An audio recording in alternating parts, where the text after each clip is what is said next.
오늘 강의해 드릴 사진가는요, 나다르입니다. 프랑스 사진가고요. 데이비드 옥타비아스 힐도 마찬가지지만 이 초창기 사진가들의 대부분은 이 초상 사진을 전문으로 했던 그런 사진가라고 볼 수가 있고, 또 첫 시간에도 말씀드렸듯이 전업화가 출신들이 많았다고 그랬죠. 나다르도 화가 출신입니다. 이 캐리커처 같은 거를 주로 그리는 이런 화가 출신이 이 나다르인데요. 이 사진사에서 초창기 사진사에서 그래도 상당한 업적을 남겼던 그런 사진가이기 때문에 이 나다르에 대한 내용을 한번 간단하게 한번 살펴보면요. 지금 여기 타이틀에 나와 있는 요 왼쪽에 있는 게 나다르의 그 셀프 포트레이트입니다. 그 초창기 사진가들이 그 셀프 포트레이트를 찍은 사진가가 그렇게 많지 않은 것 같은데, 이 나다르는 유독 그 셀프 포트레이트를 상당히 많이 찍었어요. 그래서 좀 굉장히 좀 특이하고 행동도 기이했던 그런 사진가가 아닌가 이렇게 생각이 드는데, 아무튼 이 나다르에 대해서 좀 한번 알아보면요. 이 본명은 가스파로 펠릭스 투르나송이라고, 상당히 그 이름이 굉장히 길죠. 프랑스 사람인데 이게 프랑스 불어에 해당되는 말인 것 같아요. 근데 이 나다르라는 거 이거 쉽게 얘기하면 필명이라고 볼 수 있죠. 그러니까 그 이 캐리커처를 정치 풍자나 이런 사회 풍자하는 그런 만화의 그런 캐리커처를 주로 그렸던 사람이고, 신문이나 잡지에 그런 거를 자기가 그렸던 그 캐리커처를 팔아서 생계를 유지하던 그런 그 직업이었는데, 그때 사용하던 필명이 이 나다르다라고 그래요. 그래서 그 나다르라는 이름을 사진가로 활동하면서도 나다르라는 이름을 계속 사용을 하게 되고, 그 1853년에 그 자기 형하고 프랑스 파리에다가 이제 초상사진 스튜디오를 오픈을 한답니다. 초상사진 스튜디오를 오픈했는데, 그때 이 돈벌이가 되는 거예요. 그러니까 사진의 발명에 직접적인 동기라고 볼 수는 없다고 그랬지만, 그 사진 발명에 결정적인 또 그 동기를 부여했던 그게 이 초상화에 대한 수요의 폭발이었거든요. 그러다 보니까 이 사진관들이 굉장히 성업했다라고 그랬습니다. 그저 인물 사진을 찍는, 초상 사진을 찍는 스튜디오들이 굉장히 성업을 하고 굉장히 돈을 많이 벌었는데, 자기의 형하고 프랑스 파리에다가 스튜디오를 내고 났더니 이게 돈벌이가 짭짤한 겁니다. 그래서 그걸 이제 그 본업으로 삼게 됐다는 얘기죠. 그래서 이때는 그 사진 초창기 그 사진술이 지난 시간에도 말씀드린 것 같은데, 지금 이번 강의는 이제 사진가들만 대상으로 해서 강의를 하다 보니까 이 사진 발명 단계에 대한 내용은 제가 강의를 안 해드렸습니다. 다른 강의를 좀 참고하시면 좋을 것 같은데요. 하여튼 사진의 그 초창기 사진술에 가장 대표적인 게 다게르타입하고 프랑스의 다게르타입하고 그 영국의 탈보타입, 요 두 가지가 일반적으로 사진술을 대표하는 그런 방법으로 많은 이제 사진가들이 사용을 해왔다가, 그 다게르타입이라는 건 복사성이 없지만 정밀성이 좀 뛰어났고, 탈보타입은 복사성은 있는데 비해서 그 요즘으로 얘기하면 해상력이라든가 이런 디테일 묘사가 굉장히 좀 약했고 하는 그런 장단점이 서로 가지고 있었어요. 그래서 그걸 혼합시켜 놓은 게 크로디언 스판법이라는 새로운 사진술이 만들어졌습니다. 근데 크로디언 스판법이라는 것, 이 지금 우리 타이틀에서도 나와 있듯이 이 감광판, 그러니까 쉽게 얘기하면 요즘 디지털로 얘기하면 이미지 센서고요. 필름으로 아날로그로 얘기하면 필름이라고 볼 수 있는 그런 감광판이 젖은 상태에서 촬영 현상 인화가 끝나야 되는, 그건 굉장히 좀 번거로운 과정을 거치는 그런 사진술 방법이 크로디언 스판법이었는데, 이 다게르타입의 장점과 탈보타입의 장점을 섞어 놓은 거기 때문에 그 당시에는 이 방법이 가장 최고의 방법이었다. 촬영할 때 암실이 쫓아다녀야 되는, 그러니까 감광판을 바로 만들어서 마르기 전에 촬영 현상이나 끝나줘야 되니까 그 암실이 쫓아다녀야 되는 그런 굉장히 불편한 거를 감수하고 서도 많은 사진가들이 클로디언 수판법을 선호했다라는 얘기고요. 이 나다르가 작업할 당시에 그 사진 수례 방법도 다게르타입과 탈보타입은 인기가 한풀 꺾이고 새로 등장한 클로디언 수판법이라는 새로운 사진 방법이 인기를 얻고 있었다. 그래서 그 방법을 나다르로 사용한 거고, 이것도 나다르의 셀프 포트레이트인 걸로 알고 있어요. 하여튼 자신의 그런 셀프를 굉장히 많이 촬영한 사진가인데, 이게 이제 나다르인데, 나다르는 이 성격이 굉장히 쾌활했던 것 같아요. 그러니까 밝고 이 뭐라 그러죠? 사람을 잘 사귀고 그 외형적인 성격의 소유자였던 것 같아요. 그래서 그 성격이 쾌활하고 호인형이었기 때문에 당대의 저명한 예술가라든가 뭐 이런 사람들하고 친분이 상당히 두터웠고, 이 뭐예요, 이 나다르 스튜디오가 그런 사람들의 그런 사교 모임이라고 할 수는 없지만 사랑방과 같은 그런 역할을 했던 게 이 나다르의 스튜디오였다. 그래서 나다르는 당시에 그때 왕성하게 활동하던 그런 유명 예술인들의 그런 초상 사진을 많이 찍었어요. 그 사람들을 모델로 해서. 그러니까 돈벌이용 인물 사진을 찍은 거는 이제 스튜디오에서 처리를 했지만, 개인적인 친분을 갖고 있는 예술가들의 그런 포트레이트를 찍었는데, 우리가 지금 봐서는 이 사람이 누군지는 모르겠어요. 뭐 이 사람이 그 일반 손님인지 예술가인지는 모르겠지만, 하여튼 그런 예술인들하고의 그런 친분이 두터운 관계로 그런 나달의 초상사진 모델이 많이 됐다. 그래서 여기 나온 사람들도 아마 그런 그 당시에 활동하던 그런 예술가들이 아닐까 이렇게 생각을 해요. 그래서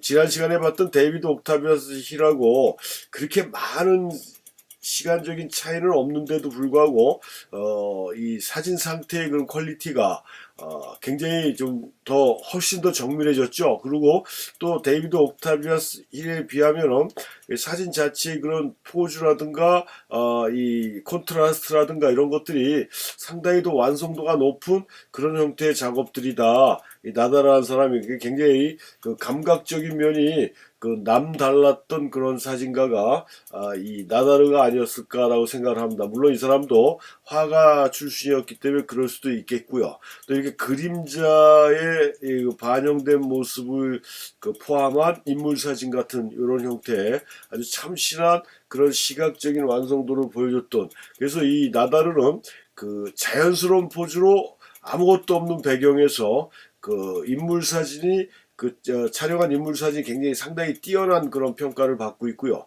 그 다음에 그 사진에 있어서 제일 중요한 게 필요한 내용만 화면에 꽉 차는 게 제일 중요하다라고 제가 일반적인 사진 강의에서 항상 말을 하는 건데요. 그 사진이라는 건 뺄셈이라고 그랬어요. 그러니까 시선을 끌고 내가 필요로 하는 부분만 화면에 가득 차게 하면 되는 거고, 불필요한 요소는 과감하게 빼줘야 된다라는 말을 제가 뭐 다른 강의 시간에도 누차 강조했던 내용들인데, 굉장히 간결하고 직선적으로 인물의 자연스러운 포즈 형태의 자연스러운 인물 사진을 만들어낸 그런 사진가가 이 나다르라는 그 사진 초창기의 인물 사진이다. 그래서 데이비드 옥타비아스 히라라는 사람하고는 조금 더 다른, 또 좀 더 완성도 높은 그런 인물 사진을 만들어 놓은 그런 사진가가 나다른데, 이 사람은 그 피에로라고 그래서 그 연극하는 사람이었던 것 같아요. 근데 이 사람을 대상으로 주제로 해서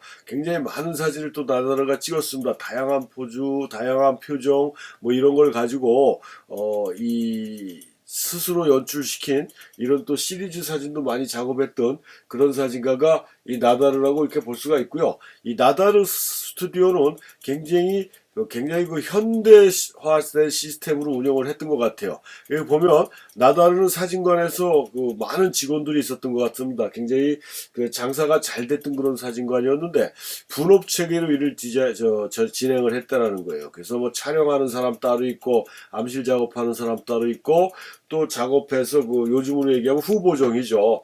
그 후보정 수정하는 사람 따로 있고, 라이팅 담당하는 조명 담당이 따로 있고, 또 배경 디자이너가 따로 있고 해서 아주 자신들이 가지고 있는 그런 전문성을 발휘할 수 있는 그런 형태의 분업 체계로 사진관을 운영했기 때문에 훨씬 더 전문적인 사진이 나오지 않았나. 그래서 나다르는 직접, 그러니까 자기가 직접, 그러니까 개인적인 사진 이외에, 그러니까 앞에서 봤던 뭐 자신하고 친분이 두터운 예술가라든가 뭐 그러니까 자기가 찍고 싶어하는 그런 인물 사진, 그런 개인적인 촬영 이외에 뭐예요? 사진관을 통해 들어오는 손님들의 그런 초상 사진은 스스로가 촬영한 게 그렇게 많지 않다라고 그럽니다. 그러니까 가끔 이렇게 포즈라든가 이런 거 이렇게 좀 잡아주는데 그 포즈도 그렇게 뭐 자주 잡아줬던 건 아니고, 그러니까 뭐 사장님이었기 때문에 뒤에서 자기가 찍고 싶었던 인물 사진만 찍었던 것 같아요. 그래서 그 완성된 사진에 자신의 그 사인만, 서명만 했던,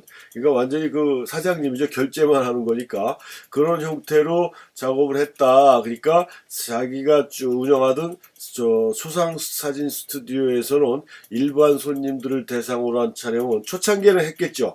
개업한 지 얼마 안 돼서 자리 잡기 전까지는 했을 테지만 어느 정도 이제 그 지명도가 높아진 사진관이 되고 나서부터는 이렇게 분업화된 상태로 사진관을 운영하고 관리했다라고 이렇게 얘기할 수가 있습니다. 그래서 이 나다르가 이 초창기 사진가 치고는 아주 강한 그 사진적인 그 정체성을 강조했던 그런 사진가라고 이렇게 얘기할 수가 있는데요. 이 사람이 그 사진 이론, 그러니까 기술적인 건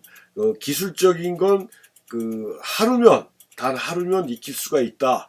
그 다음에 사진 이론은 1시간이면 다 배운다 라는 식으로, 그러니까 기술적인 게 그렇게 복잡한 게 아니다 라는 식으로 얘기를 했어요. 근데 이 사람이 중요하게 여긴 건 뭐냐면 그 가르쳐서도 될 수 없는 게 빛을 읽을 줄 아는 안목이라는 얘기다. 그 빛을 볼 줄 아는 감각이요.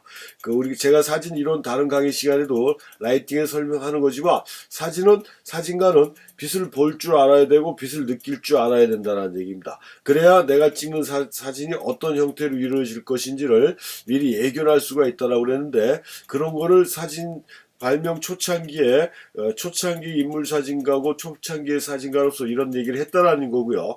누구도 사진 찍히는 사람의 개성을 어떻게 포착할 수 있는지를 가르쳐주지 않는다.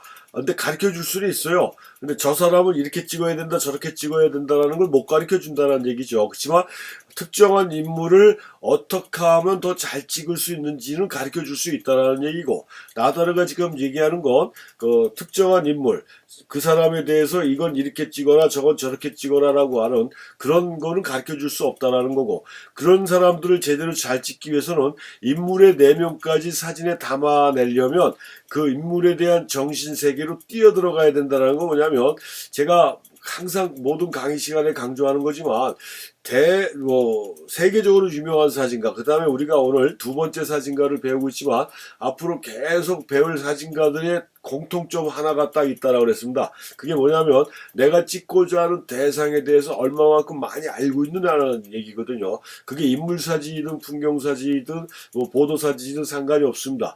그러니까 사진의 가장 중심은, 그러니까 기술적인 거는 우리가 지금 나다르가 얘기했듯이 하루면 1시간이면 다 배울 수가 있지만, 내용적인 면, 대상을 파악하고 내면까지 끄집어내기 위해선 그 내가 찍고자 하는 대상에 대해서 많이 파악을 해야 된다는 소리거든요. 그렇게 제대로 파악이 되면은 제대로 된 사진을 만들어낼 수 있다라는 얘기고, 그걸 그냥 겉으로만 봐서 저 사람은 이렇게 찍어야 된다 저렇게 찍어야 된다라는 걸 가르쳐 줄 수 없다라는 얘기예요. 그러니까 내가 찍는 대상을 제대로 파악을 해야 된다라는 이런 엄청난 조언을 했던 초창기 사진가가 나다르라고 볼 수가 있고요. 또 이 사람은 이제 제가 데이비드 옥타비아스 힐 때도 말씀드렸지만 초창기 사진가들은 사진을 어떻게 생각한다 그래서 편견을 갖고 시작했다라고 그랬죠. 그러니까 사진이 좋아서 사진을 한 게 아니고 사진을 자기가 하는 일에 그 보조 도구로 사용하기 위해서 사진을 접했던 사진가들이 꽤 많은데, 나다르도 이 캐리커처용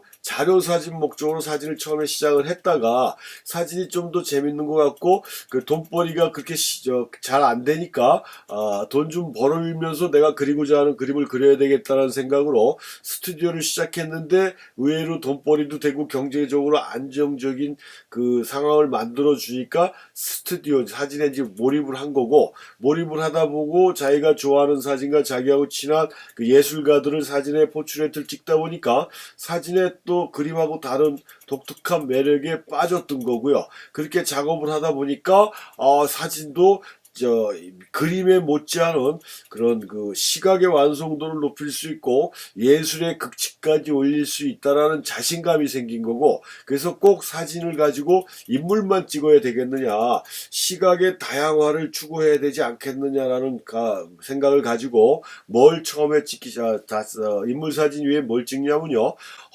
이 열기구 있죠, 열기구. 요즘 같으면 뭐 드론 띄우면 되는 거지만 이 열기구를 타고, 당시에 나다르가 열기구를 만든 게 세계에서 제일 컸다라고 얘기를 해요. 근데 이거는 이게 지금 나다르인데 이거는 개인용 조그만 열기구 같아요. 아까 시작 단계에서 말씀드렸지만 나다르가 사용했던 사진술은 크로디언 수판법이라고 그랬고, 크로디언 수판법은 암시를 같이 가지고 다니면서, 이동용 암시를 갖고 다니면서 그 필름을 만들어야 된다. 바로바로 즉석으로 만들어 사용을 해야 된다 그랬어요. 그렇게 되면 이런 조그만 그 열기구에서는 그걸 만들어낼 수가 없죠. 하여튼 이 열기구를 타고 프랑스 파리 상공에 올라가서 사진을 찍는다는 얘기예요. 그 사진을 예술로 인정하라는 투쟁에 동참한다라는 좀 가격한 말로 했는데, 사진을 미술에 못지않은 충분한 시각적인 그 예술적인 가능성이 있는 매체다라는 것을 자기가 스스로 느끼고 시각의 다양성을 추구하기 위해서 열기구를 타고 어디를 찍냐면 프랑스 파리의 상공을 찍는 거예요. 그러니까 최초의 항공 촬영을 처음으로 시도했던 사진가가, 그 다음에 항공 촬영이면서 위에서 아래로 내려 찍는 걸 우리가 한문으로 부감 촬영이라고 그러고 하이 앵글이라고 그러는데, 이런 하이 앵글적인 시각을 처음으로 시도했던 사진가라고도 볼 수가 있습니다. 근데 이건 이제 그 촬영 분야에서 항공 촬영 분야로 나눠지는 건데, 일단 항공 촬영을 최초로 시도했고 추구했던 그런 사진가가 이 나다르라는 사진가라고 이렇게 볼 수가 있고요. 지금 이제 이 원본 상태가 제가 원본을 스캔 받은 건데, 그 책에 들어있는 이 사진 자체가 워낙 작다 보니까 이 퀄리티가 이렇게 선명하게 나오지는 않았지만, 하여튼 이런 식으로 열기구를 타고 프랑스 상공에 올라가서 최초 항공 촬영을 했다라고 이렇게 말씀드릴 수가 있고요. 이렇게 요거는 그 나다르를 조소하는 그런 그 풍자 만화라고 볼 수가 있습니다. 이 도메라고 사실주의 화가에서도 그 미술사에 굉장히 어느 정도 위치를 차지하고 있는 그 도메라는 사람인데요. 이 나다르하고 굉장히 친분이 있었던 사람인 것 같아요. 근데 자기 동료인 나다르가, 화가였던 나다르가 사진에 미쳐가지고, 또 사진에 미쳐서 인물 사진만 찍는 게 아니라 돈벌이용 사진만 찍는 게 아니라 사진을 예술로 어쩌고 저쩌고 한다고 이렇게 열기구 타고 프랑스 상공을 찍는 걸 풍자하는 만화입니다. 그래서 이렇게 포토그래피라고 써있고 나다라고 써있고요. 밑에 건물들에도 다 포토그래피 이렇게 써있는 거예요. 그러면서 여기 지금 텍스트는 없지만 그 뭐라고 도메이가 얘기했냐고 그러면, 나다라 네가 까불어봐야, 미친놈 놀듯이 뛰어봐야 사진은 예술이 될 수 없다. 그러니까 까불지 말고 가만히 있어라, 이런 얘기입니다. 그러니까 나중에 다시 말씀드리겠지만, 회화적인 사진을 설명할 때 말씀드리겠지만, 사진이 어느 정도 자리 잡은 상태에서 지금 나다르 같은 사진가가 나와서 사진이 예술이다 아니다 막 이렇게 논하게 되니까, 기득권층인 기존의 예술가 집단에서 이 사진을 막 공격을 하기 시작합니다. 니네들은 예술이라고 할 수가 없다라는 식으로 계속 공격을 하는 그런 일환에서 이 나다르 자체가 이 공격을 받는 상황이다라고 이렇게 보시면 됩니다. 그런 풍자 만화까지 할 정도니까 나다르가 얼마나 굉장히 열정적으로 작업을 했는지 우리가 느낄 수가 있는 거고요. 또 나다르도 자신의 본업을 충실하게 이행하면서 그 그림의 그런 못돼 먹은 짓들을 풍자하는 만화를 이렇게 그렸어요. 그래서 이게 사롱전의 사진도 받아들이니까 화가들이 그림을 그리는 사람들이 정기적으로 이 사롱 픽처라는 그런 전시나 뭐 이런 공모전 같은 걸 주로 이제 운영하고 있었는데 거기에 사진 파트를 넣어달라고 사진이 계속 노크를 했는데도 불구하고 회화에서는 문 좀 박대시켰다라는 얘기다가 그다가 사진이 어느 정도 정착하고 자리 잡은 상태에서 이 그림이 사진에 도움을 받으면서 좀 어느 정도 또 업그레이드가 되니까 그때서야 뭐 지네들이 사진을 도와준 것처럼 이렇게 이게 뭐예요? 이렇게 깐족되는 그런 거를 풍자 나다로가 그린 만화입니다. 이렇게. 그래서 지금까지도 180여 년이 사진술이 발명돼서 인정받은 지 180년이 조금 넘었는데 그때부터 지금까지도 계속 그림과 사진은 서로 붙었다 떨어졌다 붙었다 떨어졌다를 반복하면서 사진의 시각 개념이 발달했다라고 보시면 그게 정답입니다. 그래서 앞으로 계속 사진가를 강의를 해드리면서 거기서 느끼겠지만 그림에서 탈출하고 그림하고 접목하고 하는 방법들이 계속 시간이 지나면서도 계속 그런 상황들이 계속 반복이 된다는 소리예요. 근데 이런 그런 부침이 이때부터도 시작이 됐었다. 그래서 최일선에서 가장 그림하고 진짜 속된 말로 맞짱을 떴던 그런 사진가가 이 나다르라고 볼 수가 있고요. 또 이 나다르는 항공 촬영 이외에도 지금은 이제 전자 후레시라든가 이런 게 제대로 만들어져 가지고 후레시 촬영하는 게 굉장히 특히 디지털 시절 지금 디지털 사진에서는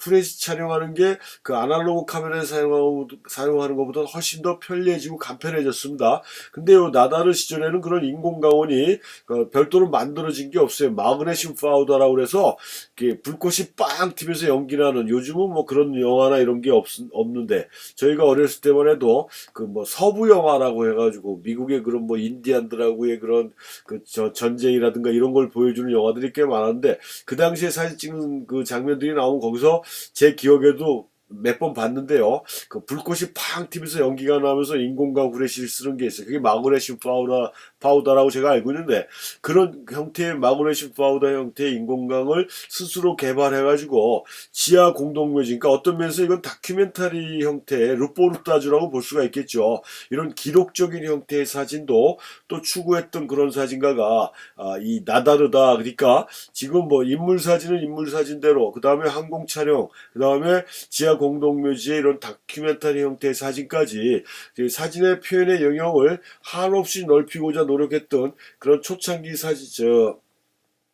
사진가가 이 나다르다. 그래서 초상사진의 그런 전형적인 모습도 완성시켜 놨고 자연스러운 포즈에 아주 직선적인 형태의 강한 인상의 인물사진뿐만이 아니라 항공 촬영을 또 무마할 정도라고 할 정도로 항공 촬영도 시도했고 지하 공동묘지의 기록사진도 만들어냈던 그런 사진가가 이 나다르인데, 이 나다르의 아들이 폴 나다르라는 사람이 있는데 이 아들도 아버지의 영향을 받아서 사진을 했고 이 뭐 자택 사진이래요. 그러니까 건축 사진 비슷한 거를 처음에 시도했던 것 같고 인터뷰 사진도 최초로 촬영한 게 이 나다르의 아들인 뭐 폴 나다르라고 얘기를 합니다. 그러니까 아버지의 그 영향, 유전자를 받아서 이 아들 자체도 또 다양한 분야의 사진으로 사진의 그런 그 확장성을 넓혀나간 그런 부자지간이 아닐까라고 이렇게 생각을 하고요. 그래서 이게